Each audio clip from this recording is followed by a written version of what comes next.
you going to introduce us? Yes, it's that time of the week when we're coming to you live from different parts of the world, all in the same continent, however, For now.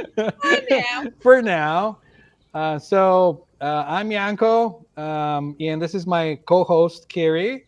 And we do this show for no particular reason, just because we show up and we discuss different things that might be end value for you guys.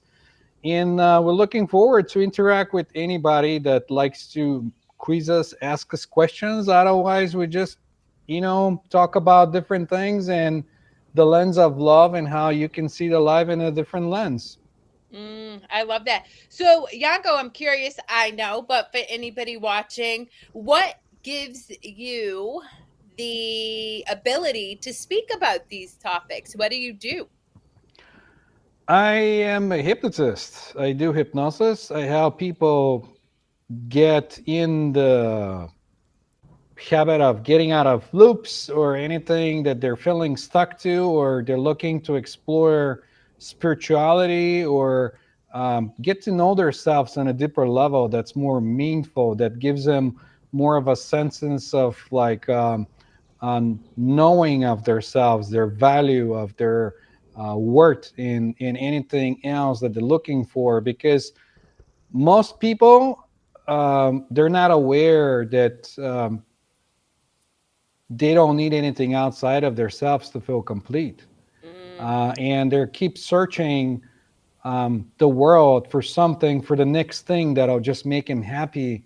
And they might feel happy for a second when they get something, but as just like your brain, getting that endorphins or something going on. And, dopamine and hit. right Bam. there you Yep. go. Yep. So that's pretty much what I do. Yeah. So it's so funny. We do the same thing. We just call each other different, ourselves different things. And yes, I can use hypnosis. I've only ever done it twice with people simply because my job is to work with people who are really in active addiction and are struggling with mental health issues, i.e., chronic depression, anxiety, different disorders that really prevent them from living life fully expressed and uniquely the way they want to live. And what gives me the authority is I've done it, I've lived it. And much like you said, Yanko, for 20-ish more, even more years, I was constantly looking for that dopamine hit from an external source, whether it was sex and drug addiction in my teens to work addiction, achievement, climbing the corporate ladder, and shopping, alcohol, you name it, anything that would temporarily alleviate the dis-ease, the discomfort that I constantly felt, Right. the suffering. Um, and so now I hold space for people and guide them as they step into the work and start to learn themselves, getting uncomfortable, allowing themselves to sit through the mass emotions, and in doing that, freeing yourself from old, belief system, habits, struggles, and really enjoying life on their own terms. Yeah, and it's so wonderful because you've gone through this whole experience and you're actually speaking from experience, not because you read it somewhere in a book or like something else. You actually went through the whole experience. Yeah. So, Well, it's so yeah. funny, for since I have been an insatiable reader, and I think about this all the time, because if anybody would have asked me what my all-time favorite book ever was, and it's Anna Green Gables. And the reason why is Anne was precocious. She was unique. She was in trouble, and but she never changed who she was. And I was young when I read it, and I think about how that book probably influenced me now, but that book really led me to reading, that alongside my parents who were avid readers as well. And so I have, studied theologies, psychologies, philosophies, all different, theories, quantum physics. But I do believe that it isn't the information that I have obtained through reading, it is immersing myself and taking action and applying it and seeing what works and didn't for myself, and then being able to offer that wisdom and knowledge to others, which is what you do, because you, like me, have been through your own journey where you really did the work before you showed up to be of service to other people, which I respect immensely, because how do you support other people if you can't identify with where they are or once were? Right. And I still do though, because it's not like a one-time fix thing. It's constantly something that evolves, something that you have to like go for, look for, improve upon, and move forward with, because like everything it's malleable. Everything changes. Like there isn't a single thing that stays the same way forever. Everything just keeps changing, and yeah, it's and you're right about that, because um, it's one thing to read about something, but it's another thing to read about something and then to put it to practice and to check it out and say, well, don't take my word for it. I mean, you read it, but let's see, is it really true? Is that how it happens? Like, or maybe it's not something that'll be true for me. It could be true for, different people, because everyone is unique. Everyone is in their unique journey, in their unique space and place, and you can measure one person against another, because if there was no need for somebody to be here, they won't be here. So Yeah. by the mere fact that they're here now means they're here for something. There is a reason for being. Yeah. So Well, something two things you said that I love. One, I am vehemently opposed to programs. Oh, if you take my program, you're going to be magically cured. Or, oh, yes. I'll never forget somebody saying that they work with people twice and then they're free from this suffering of whatever. And I'm like, bullshit, because that's not reality. That's why I do constantly learn and um absorb information, so that way I can, one, apply it, because I'm not going to teach something I haven't actually done myself, but also too, so I have so many different tools, so many different strategies, so many theories and ideas that I've applied, that I can say, okay, this isn't working for you, let's try this. That's not working for you, cool beans, we're stuck, because to your point, we're all individuals. The second point you make that I love is, I think about some of our greatest thought leaders in history.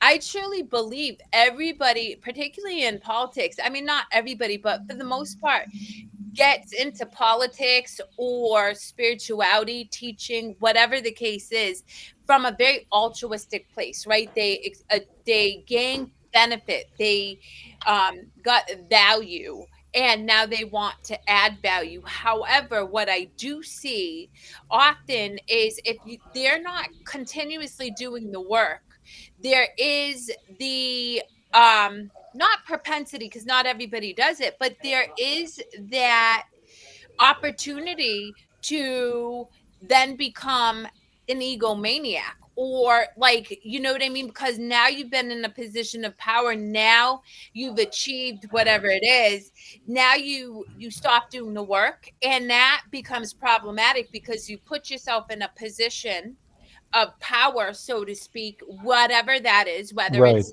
in a religious ideology, whether it's in, whatever. And then you're not doing the work on yourself to continue to grow and expand, because really, to me, a coach should be constantly evolving and changing and sharing their growth journey with their people. That to me is healthy. I don't know, but yeah, so I love what you said. So it's interesting, because I said to you before the show, I want to talk today about discernment. Please do.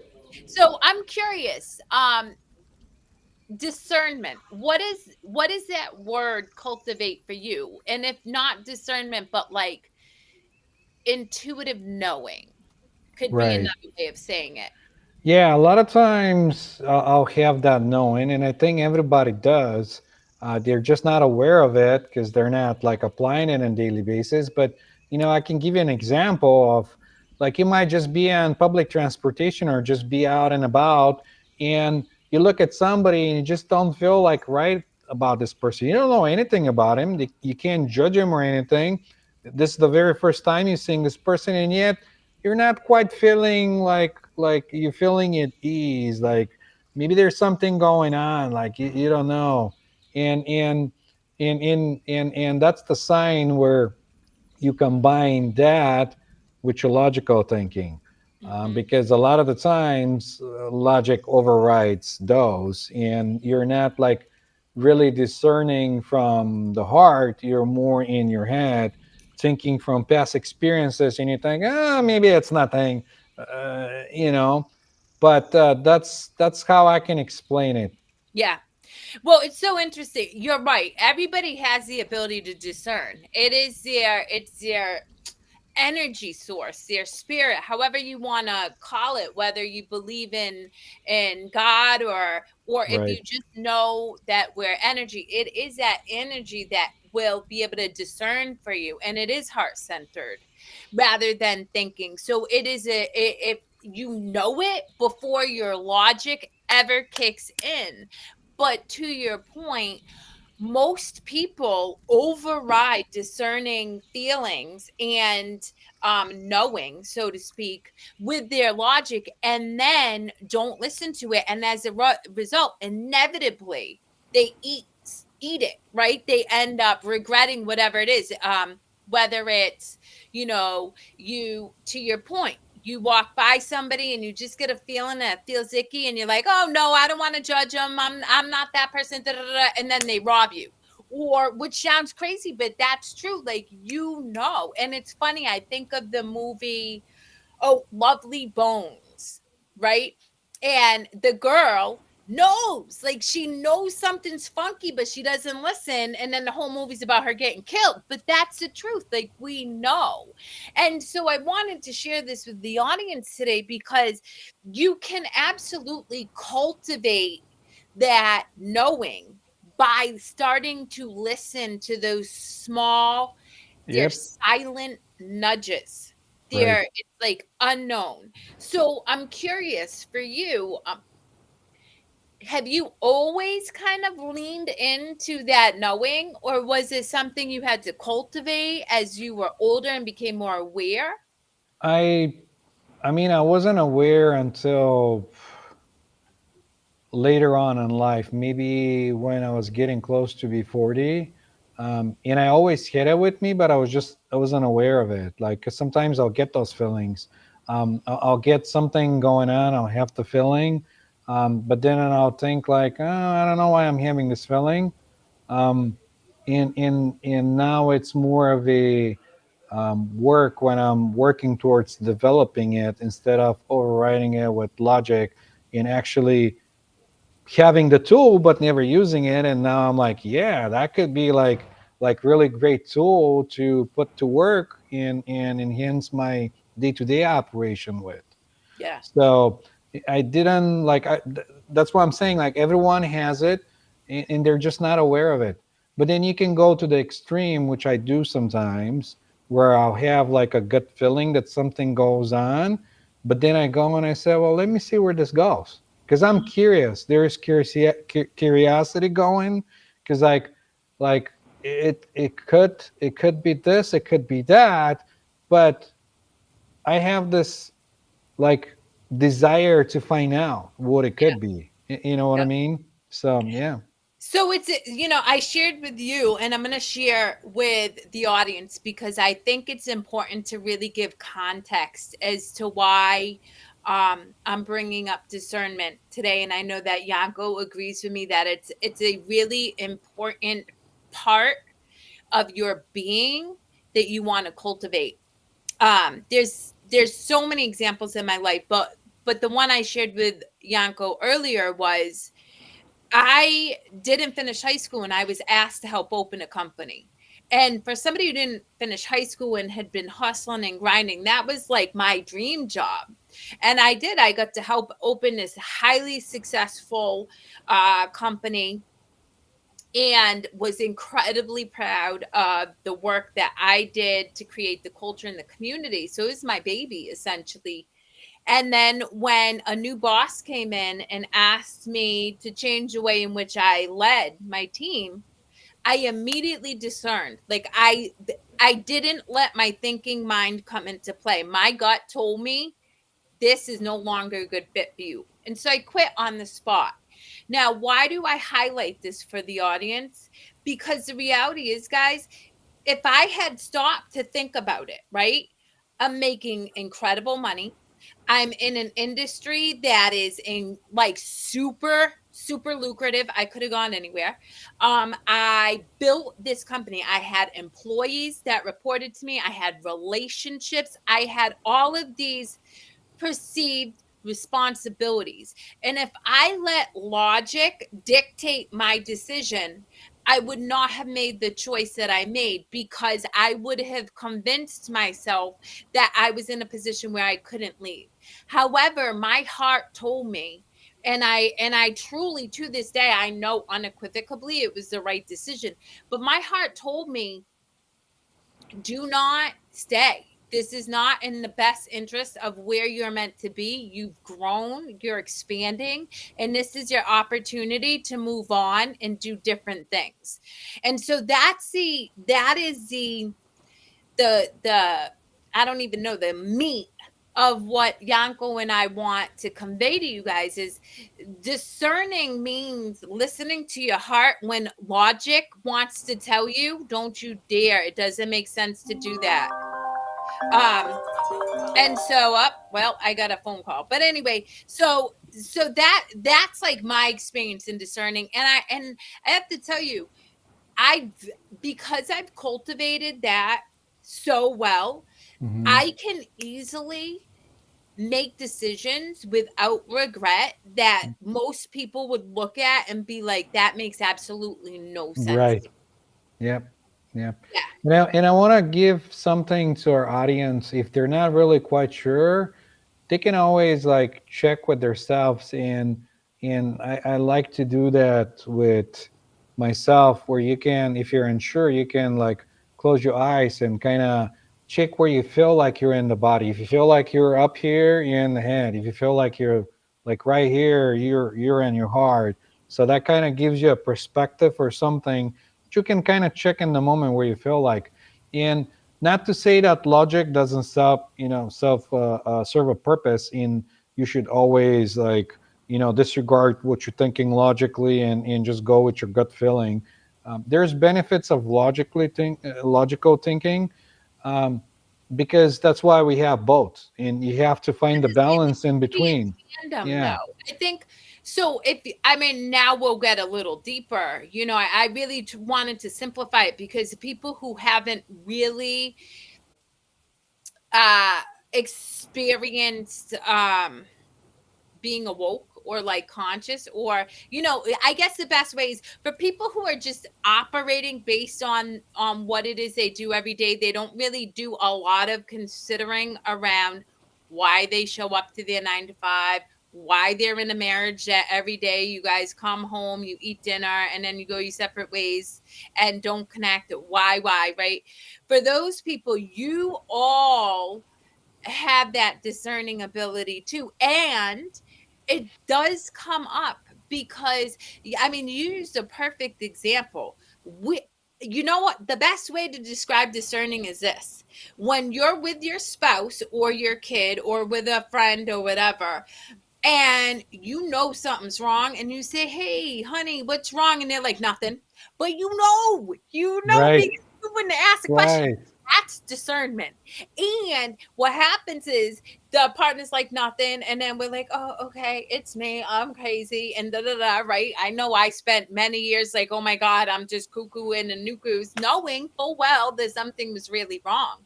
Um, so that's discernment. But if we're going to go on a deeper level, the reality is yes, they need to be in tandem. But to me personally, our thinking mind can create our suffering. And so if you're not It allowing does. Yeah. yourself to discern, then you're just stuck in that overthinking. And that leads me to, you know, I was put in a position this week where somebody I respect and value had a conversation with me. I immediately knew it was no longer fun for me. And I discerned and I left whatever it was that was going on. What I know to be true is, had I not listened to that, right, we could have continued on with what we were doing together, but that would have turned contentious. It would have felt icky. It would have eventually, it could have turned in a way that did not feel good for us. And so that's why, for me, yes, use logic, but you got to listen to your heart first, because your heart is going to lead you on the right path every single time correctly without fail, even if your thinking mind doesn't always know why. Right. Yeah. And, I see this a lot in unfulfilling relationships and relationships that are have pervasive domestic violence. We're talking about two beautiful people. Like I know several couples that together, holy crap, like they bring out the nasty in each other. It's like the separately, they're lovely, they're just gorgeous, they show up in love, and they're compassionate, but because they no longer are connected but are too afraid to follow their heart, which is saying, it's time to get out of dodge, it becomes messy and it's entangled. And that's why I'm constantly challenging people, because a lot of people who struggle with addiction are also in pretty messy relationships, because you attract what you are, right? Right. I'm constantly having to have these conversations. Look, I'm not here to judge your spouse, not even judging you. I know full well that both of you are beautiful human beings, but I also know that you put you guys together and you become an explosive bomb waiting to go off. And that is just toxic to both of you, because now it's teaching you both that you're unworthy, which is not true, that you're what you like, you know what I mean? And so that's why it's Not so not only that though, because like it applies like learning something. Once you start repeating a habit, it becomes like embedded in you. The more you do it, the more natural it becomes to you. Like learning how to play a piano, the more you play it, the more natural you get. And it applies the same way with anything else. So yep, if you're constantly fighting and fighting and fighting, well, guess what? You're getting natural at that. yeah. And you're constantly draining your energy for no particular reason. And the other person does the same thing. And it just becomes pointless at one point. Yeah. And that's when people tell me, well, I have no choice. And I'm like, we always have a choice. Yeah. But honestly, that's why um I can appear to be very cold to some people. And I'm the most loving person. I really do love everybody. But if a relationship doesn't serve me anymore, if for whatever reason, I will cut it right at the cord. And not because I don't love the person, it's actually because I do love them. Because I know that if I stay entrenched or entangled in a relationship that isn't feeding my soul anymore, my soul is going to resist. And guess what? I'm going to be resentful, I'm going to be argumentative, I'm just not going to be the best version of myself. And I owe it to both of us to show up as love. And so I'm really really good at saying, you know what, this is really this served me. I love you, I appreciate the gifts you gave me, but I'm moving on.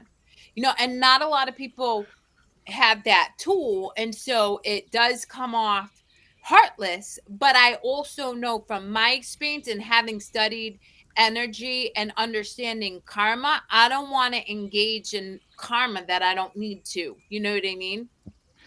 Yeah, but to keep it basic to people and not talk about karma, because not everyone knows about karma and they're not all on the same path and everything, is just like, it comes down to boundaries. Like if you set the boundaries, and you say, okay, this is it. This is how much I can give you from me, and you're not respecting my boundary. You keep taking and you're taking and you're taking. I gotta put a stop to it and say, okay, this is enough. Like Yeah. this is what you get, and this is where it stops. So Yeah. that's And another thing.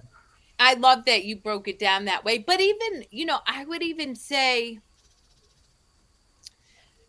there's somebody that was very close to me for many, many years, and I wouldn't say this person um broke any boundaries.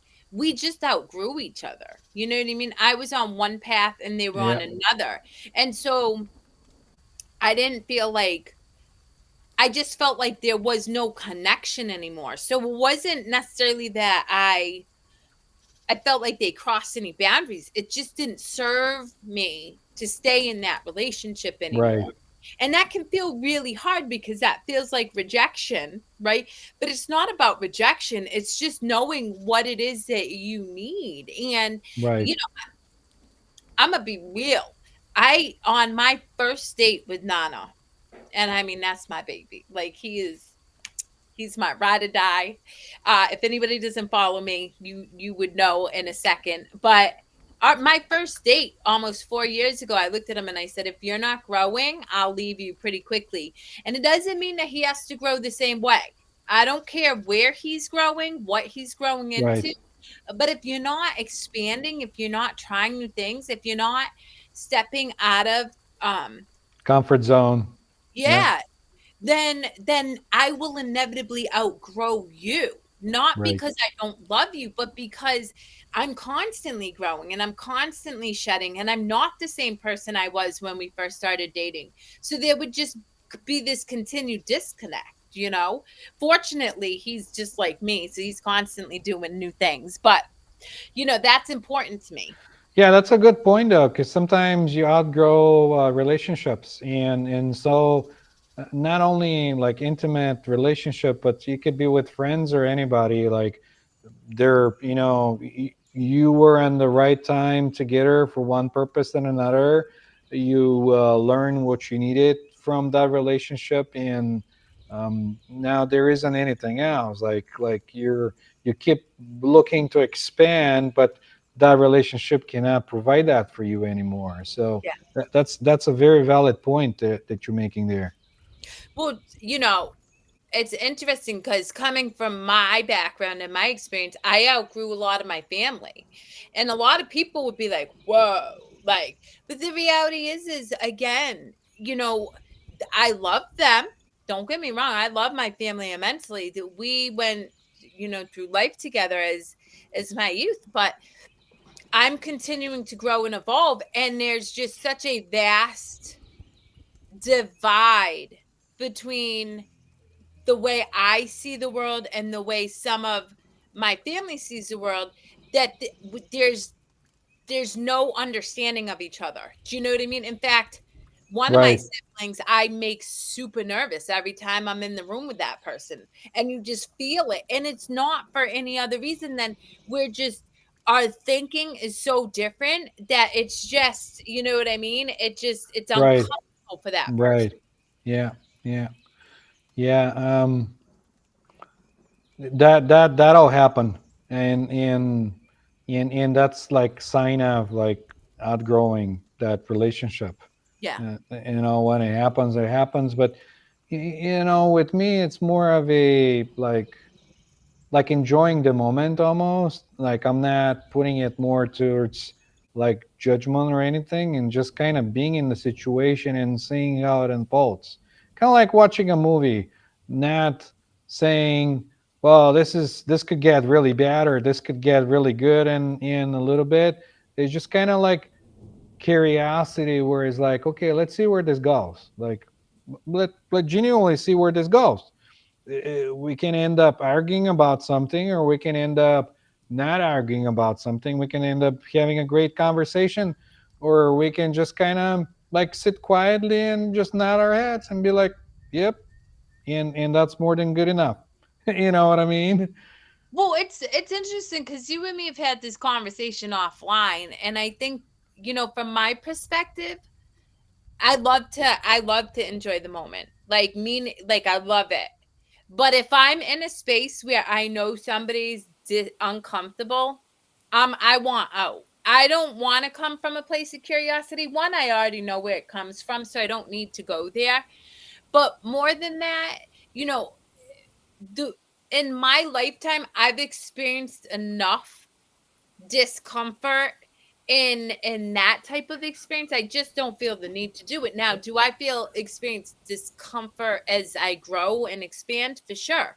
But I also, if I know that, like, my presence Right. is, I didn't meant it that way. Maybe I yeah, could clarify it a little more. I meant it in a way of like you had somebody and you outgrow it and you lost touch with them and then you reconnect a year later too.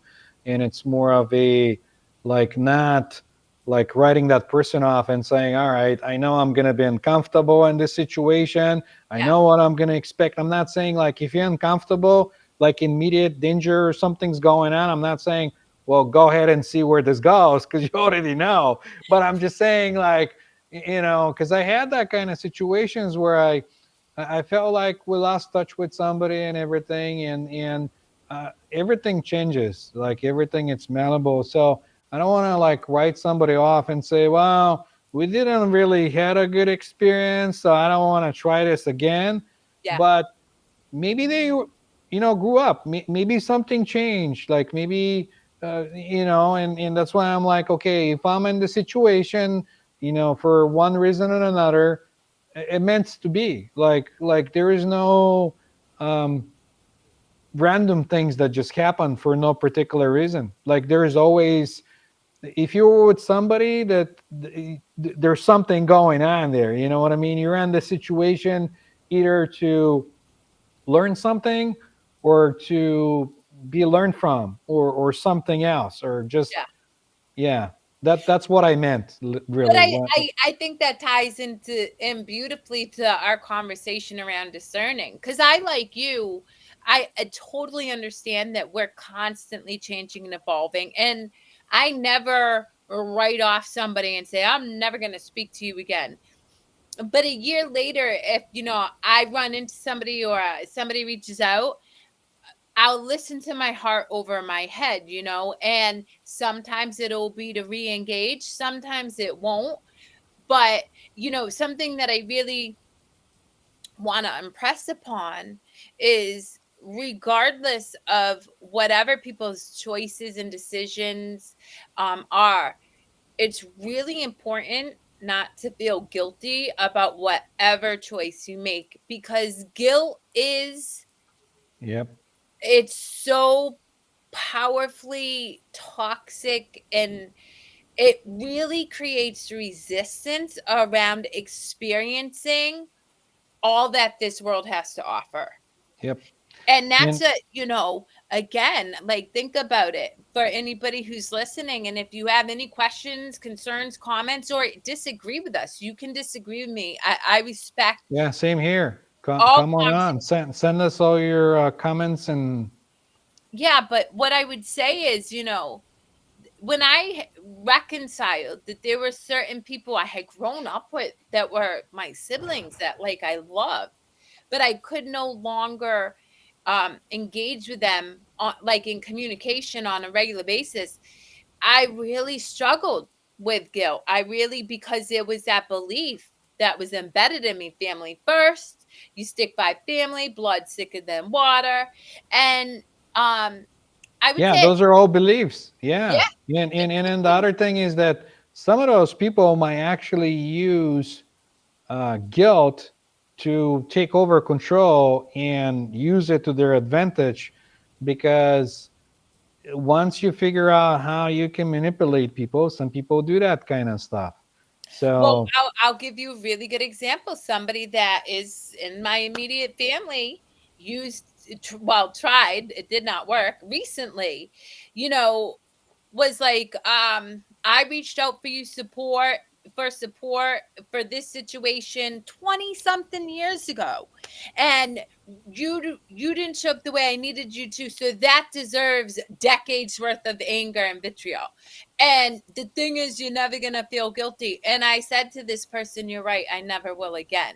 And I won't, because I understand now, one, how toxic guilt is, but number two, it's 20 plus years ago. I haven't been that person for 20 plus years. You know what I mean? Right.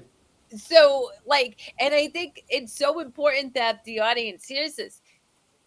Just like Yanko continues to say, we're constantly evolving and changing. And this is so important for people who struggle with addiction or have overcome addiction, but still are condemning themselves for things that they've done while in active addiction. You're not the same person. The Kerri who drank, the Kerri who was on, doing drugs in the teenagers, who stole from my parents, who slept around to try to achieve love. That's not who I am today. And I'm not going to sit in judgment or guilt of myself for something I did when I didn't even know Right. who I was. No, And so, because at that time, that was your way of how you serving with things. That was your thing, how you coping with things, and that was the way that you handled it. yeah, but so many people condemn themselves for that, and I think that's a lot of the reason why people don't cultivate their intuitive knowing, is not because they don't know, but because the action or the choice that they have to make then causes them to feel guilt, and so it prevents them from actually taking the steps that they know they need to, so that they can move forward in a way that's probably more supportive for them. Right. And not only with like people that are in addiction, I think that applies to pretty much every regular person Oh because yeah. you might even, like, if you don't know who you are, if you don't keep expecting yourself and like find out who you are, you can get into the point where you're constantly discouraged by people because they might tell you you're not good enough. Why are you doing this? This is stupid. And you take it and you say, maybe I'm stupid, maybe I'm not good enough, maybe I should not be doing that. And just because you don't know, deep down, like you don't know yourself, and you keep looking for somebody to affirm on the other side who you truly are. And if they tell you this is who you are, and you say, yeah, maybe I am, and then you take it, and you're not doing yourself, any service. Like you actually like you keep getting in whatever conditions you're being conditioned to, you keep getting re-conditioned to that, and you're Yeah. not like getting out of that. Yeah. Yeah, I think that, you know guilt is just so pervasive, and it's so funny because as a coach, I can't even tell you, Yanko, I am 125,000% unequivocally clear that I am one hell of a good coach. Hands down. I know I am. One, it's in the testimonial, but two, I I know I am. And yet for a long time, I felt super guilty because I wrapped my worth up with how much money I made instead of how much service Right. I offer to people. Right. And that's a belief, and that's a very pervasive belief And within. that's a good point though, because a lot of people measure their worth in money Yep. or in physical things. Like, okay, this person is better than you because they have a bigger house and they have nicer cars and they have like this and that, and you don't have it. And this is totally, and not only for people, but that also goes out to, you know applies to companies as well, because they're not actually providing a product that serves humanity, doesn't serve any purpose. It's just something that they think they can make money off, and then year or two down the road the company bellies out because there was no service. So if you're Yeah. not providing any type of service, then you're wasting your time, you're not doing anything. So if there's no value, like how are you gonna who's gonna come and buy your product, or who's gonna like, and that's totally the wrong thing to do. And you're right on. that's something, of course, again, like for me, has been something, it took me a really long time, and I still, to this day, I would say that is the struggle that I contend with still occasionally. But I will never forget my aha moment, and this was really profound. I had a person reach out to me and ask me to be on their panel to discuss, as an expert, to discuss being a business owner, a coach, and leaving corporate America. But the criteria was a certain amount of email list. And I said, well, first off, if you're basing my expertise off of my email list, then you don't really care about person's expertise. You Right. care about They're their looking for the mailing list. and then secondly, I was like, I'm happy to tell you my email list is like 172 people. And you want to know why? Because I'm not busy building funnels. I'm not busy building pipelines. I'm not sending out a free 3-page bullshit thing that you get for free, evidently, whatever. So that you join my email list. I'm not doing any of that. You know what I'm going to do though? I'm going to show up and I'm going to teach. I'm going to educate. I'm going to have great conversations with people who are like-minded and they're showing up in service, like me, like Yanko, like Lanita, like Michelle, like all these people. And that to me is what makes me an expert. It's not my email list. It's not how much money I make. And that was a beautiful gift, and I really thanked the universe for that, because I'm like, ooh, that was so good, and I'm never gonna forget it.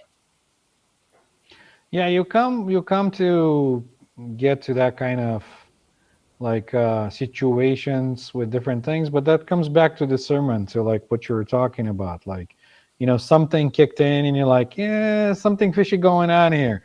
You know what I mean? And this isn't like yeah.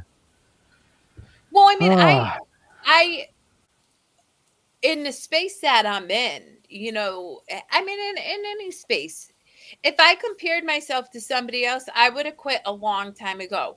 But I will tell you, I've never done my business like most people do.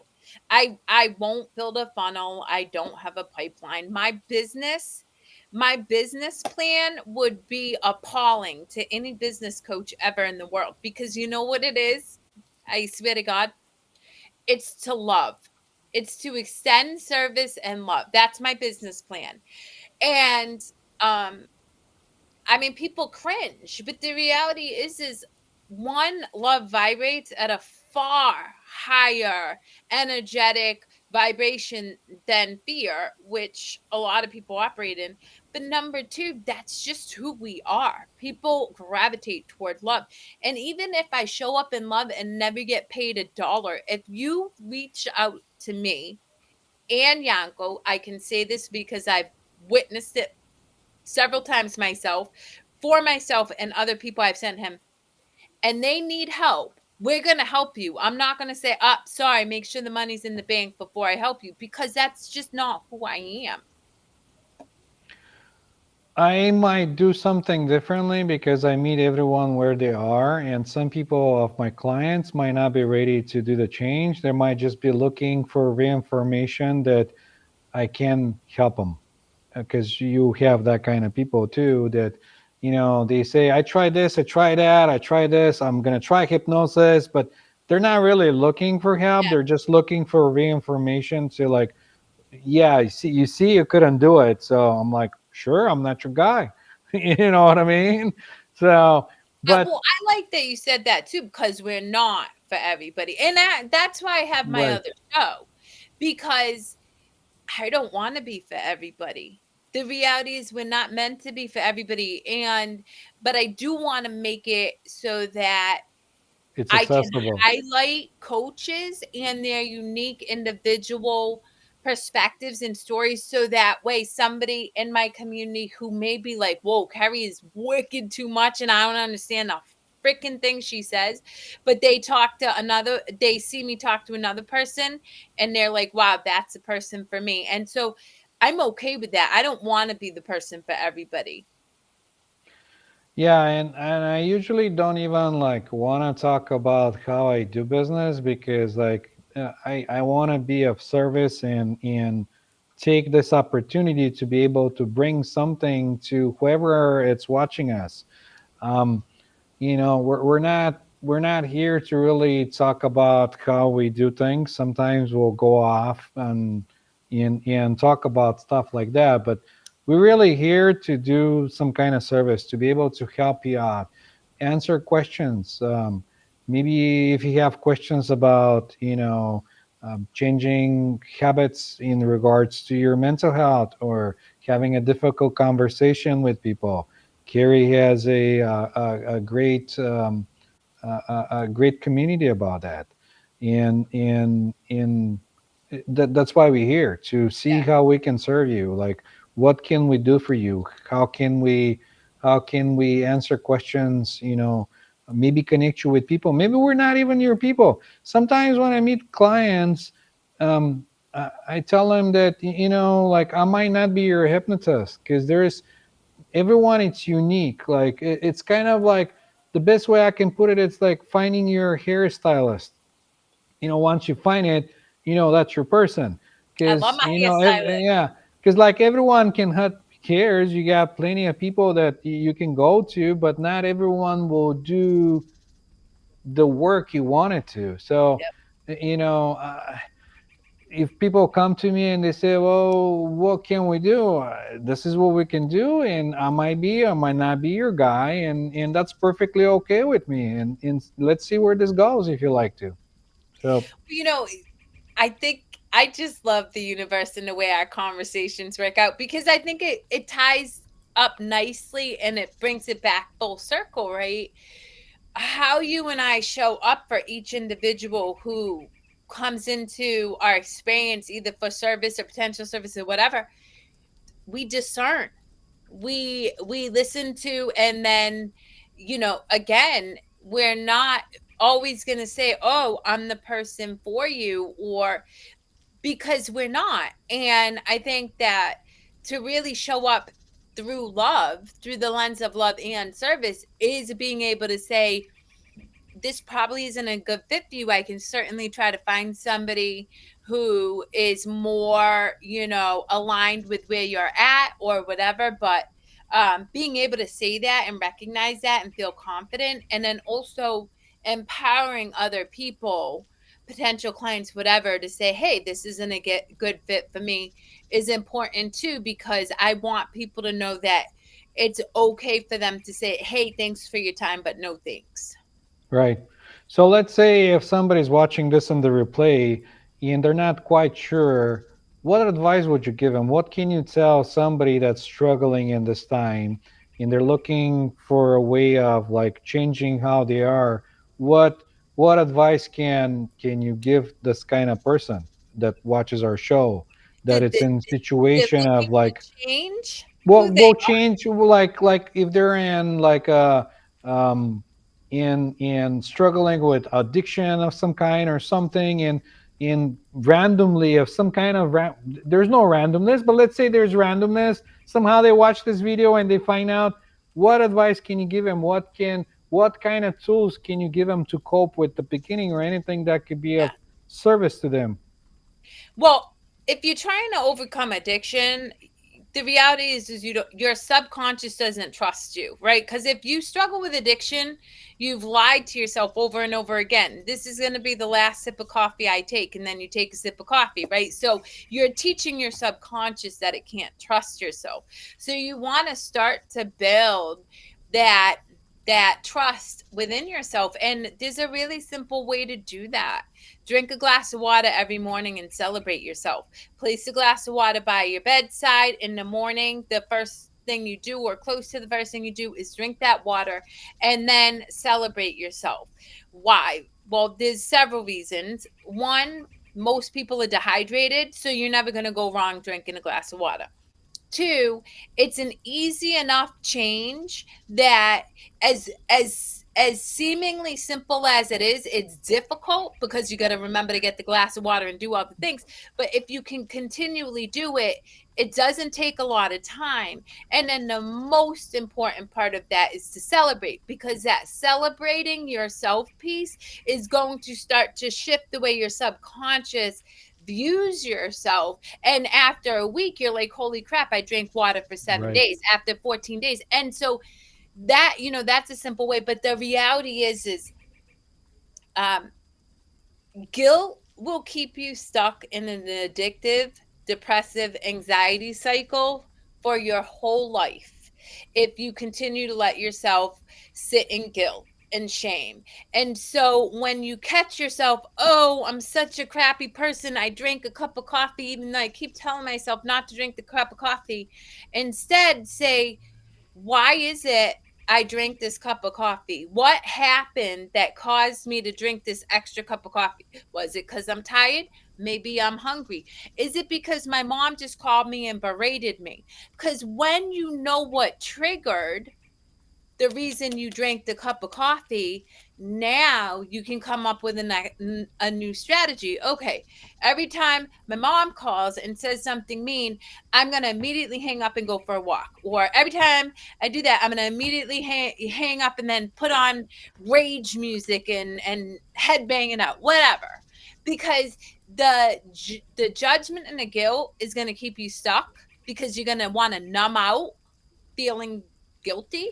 Yep. But if you come from curiosity, you're going to be more apt to figure out the pattern that caused you to lean into that behavior in the first place and come up with strategies to shift out of it. I love it. You nailed it right there. I love it.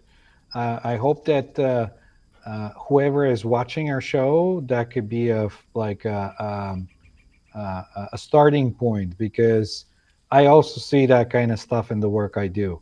Because Yeah. you nailed it right. It was perfectly explained. The way you explained it, it was great. So yep. All right, Yanko. Well, it's about that time where we wrap it up for the week. Until next week, first off, to you, it is such a gift and a privilege to have this conversation and this time with you each week. So thank you for your friendship and for good conversation. And I think most importantly, for working on yourself and showing up as love and service in the world, because I know that as you do that, you're helping enhance other people and giving them permission to do the same thing. So thank you. And for the audience, as far as I go, you can find me at kerrylewis.coach. Basically across all social media platforms except for YouTube, which is Kerri Lewis Coaching, because why not make it all uniform? I don't know. But and please feel free to reach out to Yanko or myself about any questions or to disagree. I am comfortable and I'm happy to hold space for anybody wherever they're at and to hear your opinions, thoughts, and concerns. Yanko? I'm kind of the same way. You can find me at www.hypnoyan.com. It's also going to be in the description below. And there's contacts for all my social.